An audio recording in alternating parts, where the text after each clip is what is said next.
Okay, what we're going to be doing today is we're going to be talking about 5 quick tips that you'll be able to use in your training to be able to overcome the 5 most commonly discussed performance issues. So the first one that we're going to talk about is being overly self-critical.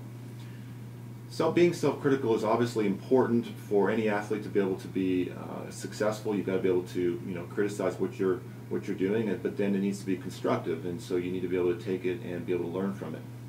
But if you're overly self-critical, then basically what you're doing is you're not cutting yourself any slack, but you're not complimenting yourself when you're doing positive things. So the first thing that you're going to want to do is you're going to want to be aware of your self-talk, and you want to try to make it more positive, or at least more constructive.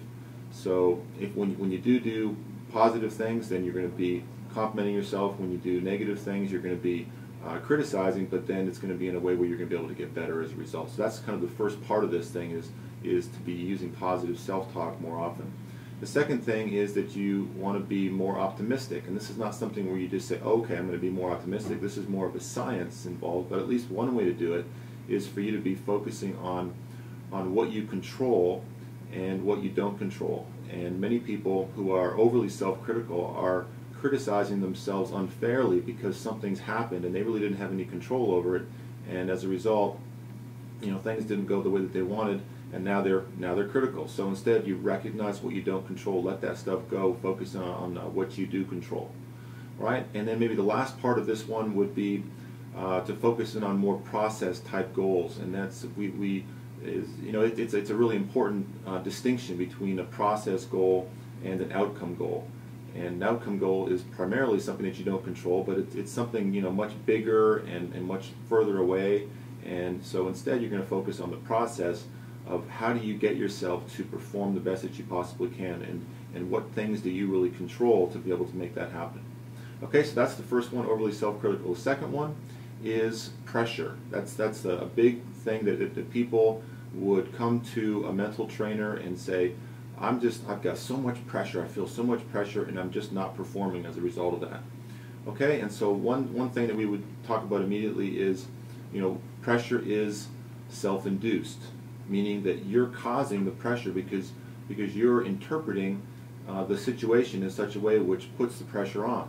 So that's a positive thing if you think about it. If we thought that, okay, pressure came from outside of ourselves, then there's not much that we can do about it.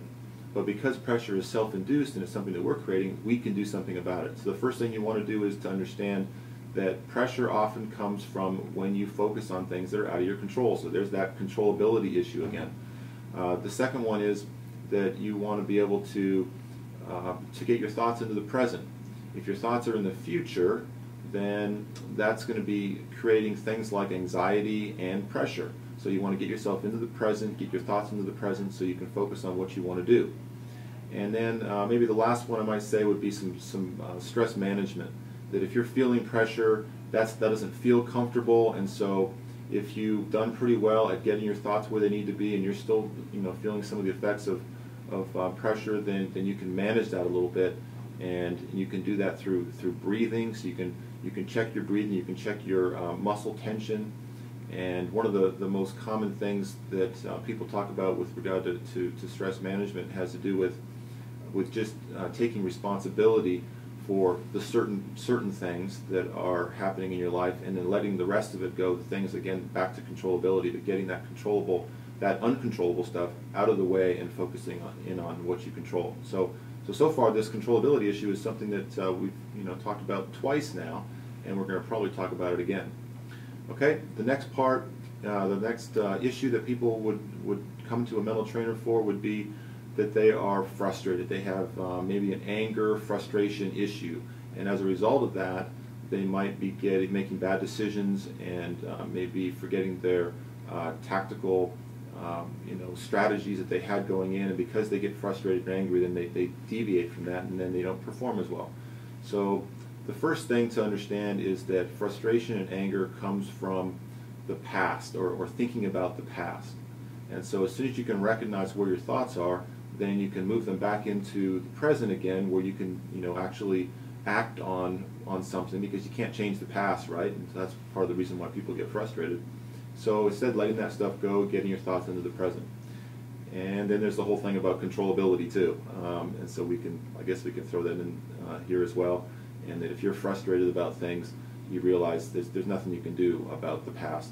And so therefore that's an uncontrollable, get your thoughts into the present so you can then take some action and you can possibly change the situation that you're in. Okay, number 4, and again, these are just quick tips, right? These are not just like, here's the whole solution for you, but quick tips that you can take and you can start using right away. Number 4 is people come in and they feel disorganized, or they are disorganized. And as a result of that, they're not, of course, making the best use of their time. They're missing appointments. They're not preparing as well as they need to for competition. So the first thing clearly is to get some kind of a time management system in place. And and what I've always done with time management is to make sure that that there's a calendar, number 1, that you're putting in your most important tasks. Well, what are your most important tasks? So that's obviously the next step, is that you create a prioritized list of the most important things that you have to do. And then once you have those things, then you just start knocking them off one at a time and just building it into that calendar.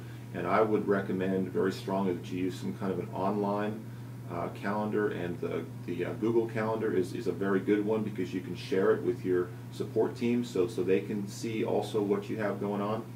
And then you can hook it into reminders, and you can make those reminders recurring, which is even better. So now you've got these reminders that are kind of dinging you or pinging you, whatever, and hopefully they'd be associated maybe with your phone. So these little things will pop up, and they will constantly jog your memory about what you're supposed to be doing throughout the day. It's a great system. Okay, and then the last one that we're going to talk about today is people who are overly conservative or cautious when they get into competition. So let's say that they're practicing really calmly and effectively, and then they get into competition, and now they're too careful. Maybe they're tight, and they're just not performing as well as a result. So the first thing that I would do there is to recommend that you be aware of where your thoughts are going. Why would somebody be becoming conservative? Well, the reason is that they're probably thinking about the future and then worrying about what might happen. And as a result of that, then they're getting tight.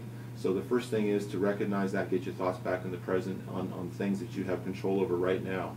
The second thing would be that you would probably want to be aware of your muscle tension. So there's some awareness drills that you might be able to do, but certainly one would be some progressive relaxation and getting yourself calmer, so you at least physically feel more relaxed, and then oftentimes behaviors go after that. And then the last one would be for you to be focusing back in on process goals and not on the outcome. And that people get really tight and too careful when they're thinking about the outcome, too far into the future, but especially outcome type goals, instead of getting yourself back onto the process of what you have to do in order to perform your best. Okay, so that's it. There's a few tips there for the 5 most common issues that people have when they come in wanting to improve their performance. Hope this helps.